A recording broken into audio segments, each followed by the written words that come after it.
WNBA just got completely exposed on the international stage, and the veteran establishment is absolutely panicking. What happened at the FIBA World Cup qualifiers didn't just embarrass the league. It proved that they've been running a coordinated sabotage campaign against their biggest star, and now the whole world knows it. Because the FIBA referees put them on notice, pretty much let them be known. We ain't doing what y'all would be doing in the WNBA. So, quite frankly, the FIBA referees set the tone for how a game... Look, I need you to understand what we just witnessed because this isn't some conspiracy theory or hot take. This is mathematical proof that the WNBA has been artificially suppressing Caitlin Clark all season long. For months, we watched her get absolutely brutalized on the court. Flagrant fouls that weren't called. Blindside hits that the refs ignored. Physical assault disguised as veteran leadership teaching the rookie a lesson. The WNBA officials swallowed their whistles every single night, letting the old guard beat the hell out of a billion-dollar franchise player. And you know what they told us? That this was normal, that she needed to adjust to the physicality. That getting clotheslined by jealous veterans was just part of paying her dues. Don't want to get too specific into details, but knowing that this new CBA is going to be historic. It's going to create generational success between players of all levels, and really exciting. But here's where it gets absolutely wild. The moment Caitlin Clark stepped onto an international court with FIBA referees, officials who don't care about WNBA politics or protecting veteran egos, everything changed. Suddenly, the physical assault stopped. The dirty hits disappeared. Why? Because international refs actually called fouls when players got fouled. They protected offensive players instead of letting bitter veterans take cheap shots. They officiated with integrity, instead of following some corrupt mandate to keep the rookie in line. And really be in a space where we're in collaboration with the WNBA. You know, we are now a part of a rev share system, and we are going to see the fruits of our labor in a way that we've never done before. And get this, the second the playing field was actually level, Caitlin Clark didn't just dominate the competition. She absolutely obliterated it. MVP of the entire tournament. Systematic destruction of every team they faced. The same player who supposedly needed to adjust to professional basketball just proved she's the most unguardable force on the planet when refs actually do their jobs.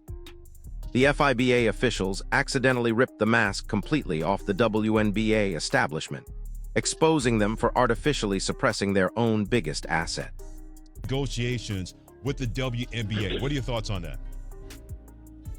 Yeah, I mean, I think that, you know, what we could take from Unrivaled was just the way that players were treated and how we had a standard to make sure that everybody had access to everything that they needed to build their basketball, build their game in a way.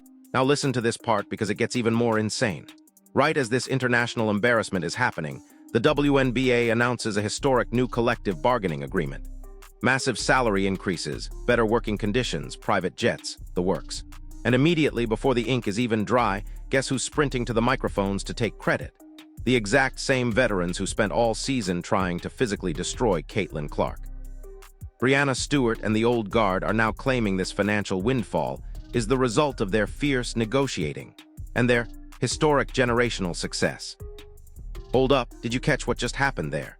These are the same players who couldn't fill arenas for 3 decades. The same veterans whose games averaged maybe 400,000 viewers on a good night. The same establishment that required constant financial bailouts from the NBA just to keep the lights on.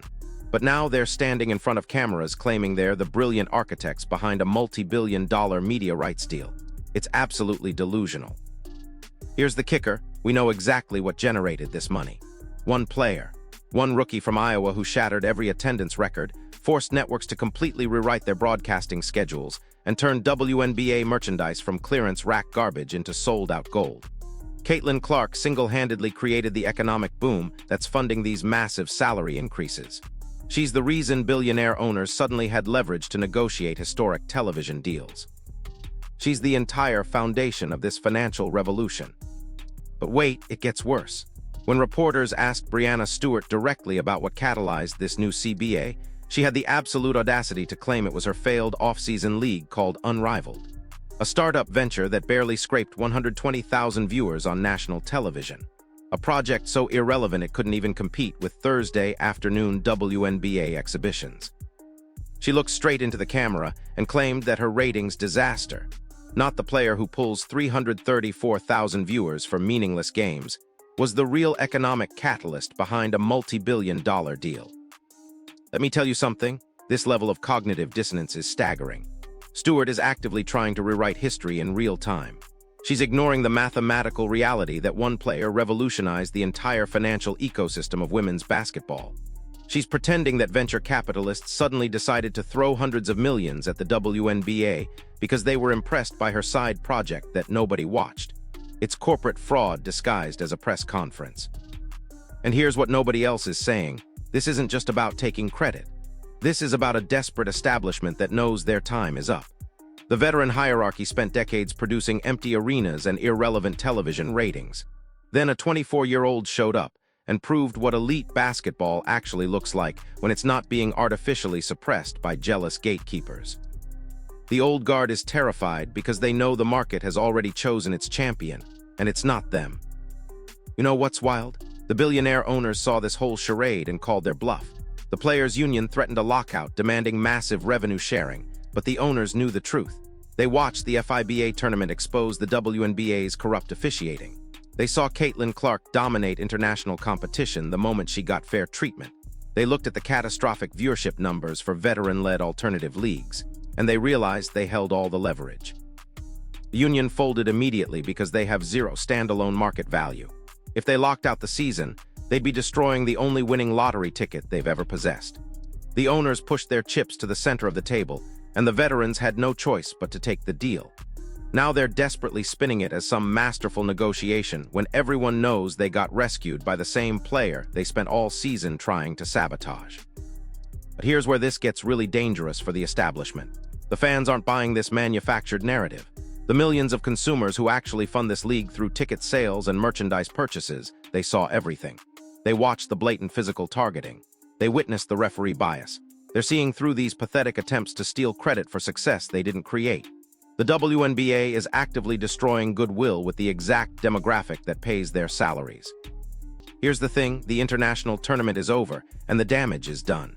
The FIBA referees exposed the WNBA's corrupt mandate to the entire globe. The new CBA is locked in, funded entirely by one player's gravitational pull. And when the season tips off, all the political protection for bitter veterans disappears. Caitlin Clark will step onto that court knowing the league establishment was globally embarrassed for suppressing her. She'll be operating under a CBA she single-handedly funded, while veterans try to take credit for her work. The establishment spent a year trying to break her physically and psychologically. They used referees as weapons. They manipulated narratives. They artificially limited her impact just to protect their fragile egos. But you can't suppress a fundamental force of nature forever. The market has spoken through viewership numbers, attendance records, and international voting committees. They don't care about the delusions of insecure veterans. They only care about elite production, and there's only one player capable of delivering that at a macroeconomic scale. So there you have it. The WNBA's corrupt officiating has been exposed internationally. The veteran establishment got caught trying to steal credit for success they didn't create. And the biggest star in the sport just proved what she can do when the playing field is actually level. This isn't just about basketball anymore. This is about a changing of the guard that's been mathematically inevitable since day one. The old hierarchy can hold their press conferences and claim credit for revenue they didn't generate, but reality is already written in permanent ink. So here's my question for you, drop it in the comments. Now that the world has seen what Caitlin Clark can do with fair officiating, exactly how devastating will her revenge tour be this upcoming season? If this breakdown opened your eyes to what's really happening behind the scenes, smash that like button, subscribe to the channel, and hit that notification bell because this revolution is just getting started and you don't want to miss what comes next. I'll see you in the next one.